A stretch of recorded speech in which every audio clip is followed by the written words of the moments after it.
This is more than legacy.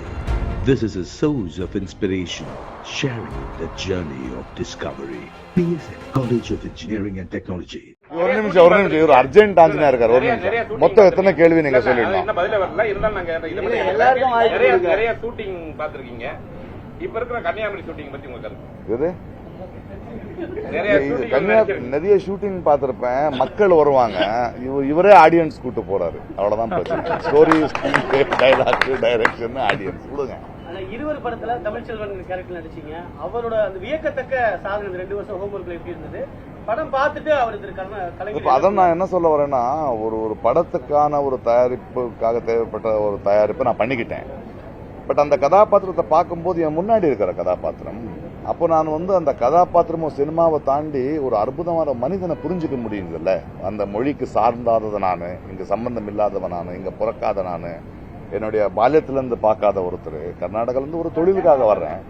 But அப்படி ஒரு படைப்புல அவரை ஸ்டடி பண்ணும்போது, இது மட்டும் நல்ல தமிழ் பேசுற ஒரு எழுத்தாரோ ஒரு முதல்வர் மட்டும் இல்ல, அவரை செதுக்கிய சிந்தனைகள் என்ன, அவர் பேசிட்டு இருக்கிற விஷயங்கள் என்ன, அவர் போராடிய போராட்டங்கள் என்னன்னு புரியும் போது அது கதாபாத்திரத்துக்கு மேல போய் அது என்ன இன்ஸ்பயர் ஆகிற கேரக்டர் ஆயிடுதுல்ல.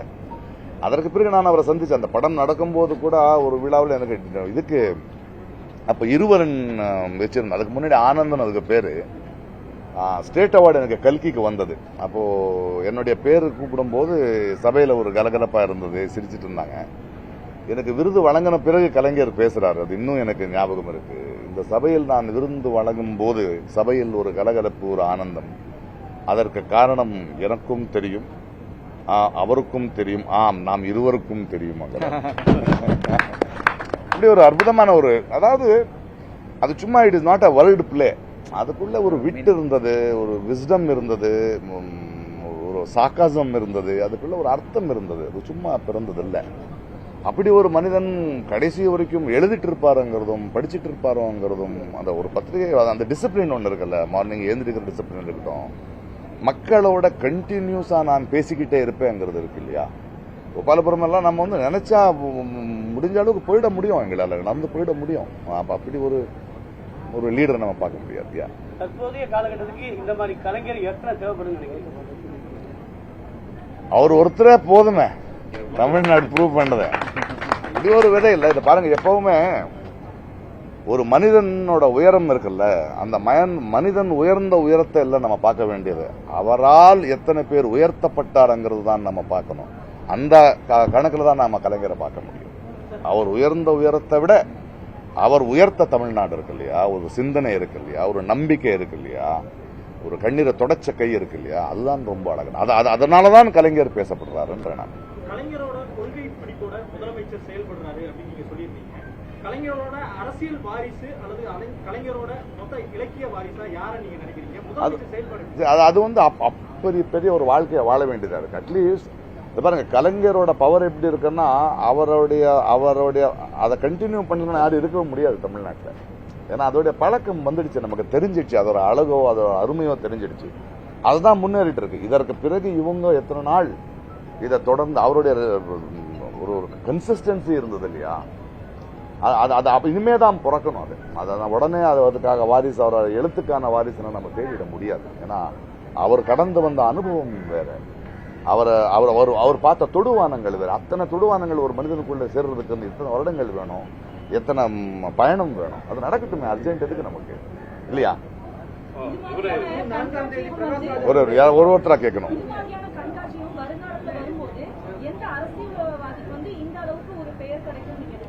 எனக்கு தெரியாது. அதுவும் அவர் வாழ்ற வாழ்க்கை மேல. இது ஒரு நாளோ 2 நாளோ எண்ணிக்கை. நிறைய அரசியல்வாதிகள் ஒரு 10 வருஷம் நல்ல வேலை பார்த்தாரு, சினிமால சொல்லுவான்.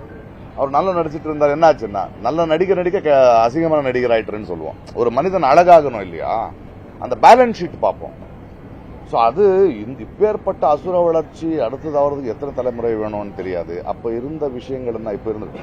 So you have to wait and see. உடனே நம்ம யாரையும் பார்த்து சொல்லிட முடியாது. அது நம்ம பார்ப்போம், அதாவது அது கொடுப்போம். இல்லைன்னா கொடுத்த உடனே அவர் ஆயிட்டாருன்னு சொல்ல வேண்டான்றேன் நான்.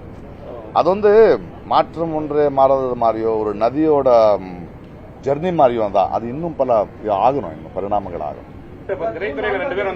ஒரு நிமிஷம் மத்தவங்களையும் கேட்க விடணும். எது ஜனநாயகம் நீ மோடி மாதிரி பேசிட்டு இருக்க, நீயே கேட்டுட்டு இருக்க. மன் கி பாத் எல்லாம் முடியாது. ஒரு நிமிஷம் இருச்சல்லாம் வர்ற இருடி இருச்சல்லாம்.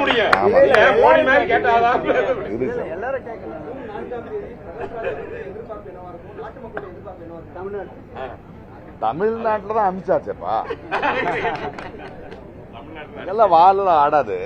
மேலையும் மக்கள் அனுப்பிச்சுட்டாங்கிறாங்க, அனுப்புறாங்க, அனுப்பணும் அங்க நம்புறேன், ஆசைப்படுறேன், அனுப்புற மாதிரி தான் தெரியுது. ஏன்னா அரசியல்ல எதிர்கட்சி ஜெயிக்காது, ஆளுங்கட்சி தான் தோத்து போவோம். தோக்கு போறதுக்கான எல்லா வேலையும் அவர் பண்ணிட்டாரு, முடியும் போதும்னு நினைக்கிறேன். ஆமா, அவர் வந்ததுக்கு அப்புறம் தான் கன்னியாகுமரி இருக்குன்னு தெரியும் எங்களுக்கு. விவேகானந்தர் இப்பதான் தெரியும் சார், அவர் வந்ததுக்கு அப்புறம். அவர் ஏதோ பேசிக்கிட்டு இருக்காரு, அரகொண்டியா கேப் மாதிரி உள்ள மாதிரி, நமக்கு எதுக்கு அதெல்லாம். திரைத்துறையில 2 பேர் வந்திருக்கீங்க. ஏன்னா அன்னைக்கு இருந்த கலைஞருடைய வசனமாகட்டும் எல்லாத்தையும் ஈர்த்து வந்தது. இப்போ அந்த திரைத்துறையில அந்த மாதிரி ஒரு வெற்றிடம் இருக்கிற மாதிரி இருக்கு. இதுக்கு என்னதான் அதுக்கு ஒரு மாற்று வழி என்ன? ஏன்னா கலைஞருடைய வசனத்தை ஏற்படுத்தப்பட்ட அந்த பழைய படங்களை மீண்டும் ரீமேக் பண்ண போறீங்களா? ஏன்னா அது உயிரோட்டமா இருந்தது, நீங்க முன்ன பார்த்துன்னு சொன்னீங்க. அதனால இப்ப எந்த மாதிரியான விஷயங்கள் பண்ண போறீங்க? இல்ல அதுதான் 2 பேர், ஏன்னா 2 பேர் நீங்க சொல்லியான ரொம்ப மோசமான ஒரு சூழல்ல திரைத்துறை வசனம் இல்ல, அந்த மாதிரி கலைஞருடைய வசனம் இல்லங்கும் போது நீ பேசுப்பா. நானும் இதுல டீம் தான். கலைஞருடைய வசனங்களுக்கு மாற்று வசனம் அப்படிங்கறதெல்லாம் யாருமே செய்ய முடியாது. அது ஒரு சகாப்தம் தான், அது அவரால் மட்டுமே தான் உண்டான அரசியல் சாதனை ஆகட்டும். ஸோ ஆனா அரசியல் பயணத்தை பொறுத்த வரைக்கும் இப்போது 2ஆம் கலைஞராக இன்று முதல்வர் செயல்பட்டு இருக்காரு. ஸோ அவருடைய அந்த வழிநடத்தல, அவருடைய நட்போட இன்னைக்கு திரைத்துறை முன்னேற்ற பாதையில் தான் போயிட்டு இருக்கு. ஏன்னா முந்தி இருந்த மாதிரி இல்ல, திரைத்துறை கலைத்துறை இன்னைக்கு நல்ல வளர்ச்சியை நோக்கி நடந்துட்டு இருக்கு. ஸோ அந்த வளர்ச்சியில இது மாதிரியான தமிழ் மாற்றங்களும் நடக்கும் நம்புவோம். இது கூட ஒரு ஆட்சி நல்ல திட்டங்களோட வந்திருக்கு.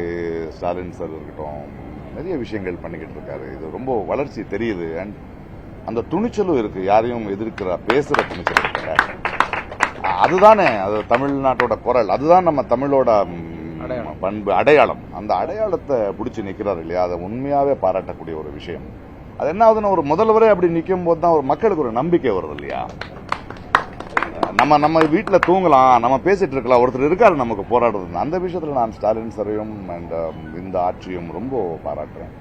எனக்கே நம்பிக்கை வருது இல்ல, நான் பெரிய ஆள் எங்காவது வந்தாலும் எனக்கு வீடு இருக்கீங்கன்னு சொல்றதுக்கு நம்பிக்கையா இருக்கு. இதுக்குள்ள நுழைய முடியல, அவன் செல்லத்தை ஒன்றும் பண்ண முடியாதுல்ல, ஏன்னா நாடு அப்படி இருக்கு. அண்ட் மிக்க நன்றி எல்லாருக்கும், தேங்க்யூ. சார் பேசணும். இது ஒரு அற்புதமான கண்காட்சி. இந்த கண்காட்சியில 140 படங்கள் இடம்பெற்றிருக்கு. ஒரு 10 நிமிஷம் ஒரு கலைஞரோட வாழ்க்கை வரலாறு, நம்ம நடிகர் பா. விஜய் ரொம்ப அற்புதமா பாடலோட கலைஞரோட வரலாறை இணைச்சிருக்காரு. அதே மாதிரி மணிவண்ணன் அவரோட எழுத்து இயக்கத்துல ஒரு 10 நிமிடங்கள் ரொம்ப அழகான கலைஞரோட வாழ்க்கை வரலாறு கூடிய சுவாரஸ்யமா பார்க்கக்கூடிய பாடல் காட்சிகளோட இணைச்சிருக்காரு. இது இல்லாம 2 இடத்துல கலைஞர் நடுவயதோட இருக்கிற இடத்துல அவரோட கவிதை, அந்த ஆற்றல், புலமை, தடையில்லாத கவிதை வர்ற ஒரு ஓலோகிராம் வச்சிருக்கோம். ஒரு இடத்துல கொஞ்சம் 80 வயதுடைய கலைஞர் அவர் பேசுறாரு. மறைந்த பிறகு அவர் இந்த ஆட்சியை பற்றியும் முதல்வரை பற்றியும் பேசுற மாதிரி ஒரு ஓலோகிராம் வச்சிருக்கோம். இது இல்லாம இன்றைய நவீன தொழில்நுட்பத்தோட 3Dயோட ஒரு 10 நிமிஷம் கலைஞரை நேர்ல காண்ற மாதிரியான ஒரு அமைப்பை உருவாயிருக்கோம். வர்ச்சுவல் கிரியாலிட்டியில அதை ஒன்று பண்ணியிருக்காங்க. ரொம்ப அருமையா இருக்கு. நிஜமா லைஃபா கிட்ட பாக்குற மாதிரி இருக்கு. இதுல ஒரு 140 படங்கள் இடம்பெற்றிருக்கு.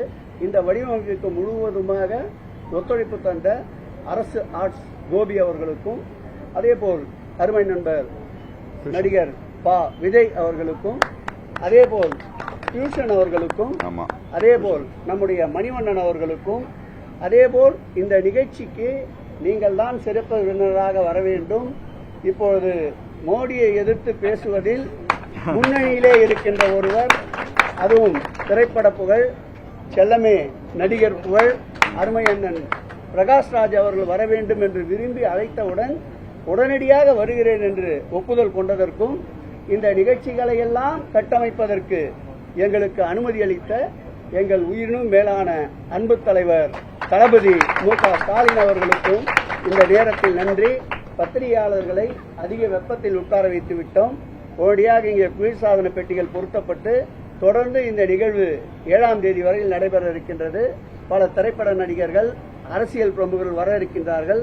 ஆகவே இந்த இடத்தை குளுமையோடு வைத்துக் கொள்வதற்குண்டான முயற்சியை உடனடியாக மேற்கொள்கிறோம். ஏற்கனவே நீங்கள் பட்ட சிரமத்திற்கு வருத்தத்தை தெரிவித்துக் கொள்கிறேன். நன்றி. காலேஜ் இருக்காங்கன்னா கல்லூரி மாணவர் வசதியா இருக்கணும், கொஞ்சம் நீட்டிக்கலாம். ஏன்னா கல்லூரி வந்து 10ஆம் தேதி இந்த மாதிரியான விஷயங்கள் வந்து அவங்க தெரிஞ்சுக்கணும். இல்ல, இது ஏற்கனவே இதுவரையில் ஒரு 7000க்கும் மேற்பட்ட பள்ளி கல்லூரி மாணவர்கள் வருவதற்கு ஒப்புதல் தந்திருக்கின்றார்கள். ஆகவே கூடுதலாக சூழ்நிலையை பொறுத்து நீட்டிப்பதற்குண்டான முயற்சிகளை நிச்சயம் மேற்கொள்ளும். 4ஆம் தேதிக்கு அப்புறம் அவரையும் கூப்பிடலாம். 4ஆம் தேதிக்கு அப்புறம் ஃப்ரீயா இருப்பார், அவரையும் கூப்பிடலான்றேன். அவரை பார்த்து நீங்க தான் வரவேற்று வரணும். நாங்க 2 காலேஜ் கேட்போம். எனக்கு ஒரே ஒரு கேள்விதான் இருக்கு அவங்ககிட்ட கேட்க. எப்படி ஆக்டிங் நீங்க தான் இருக்கு, நான் போனேன்.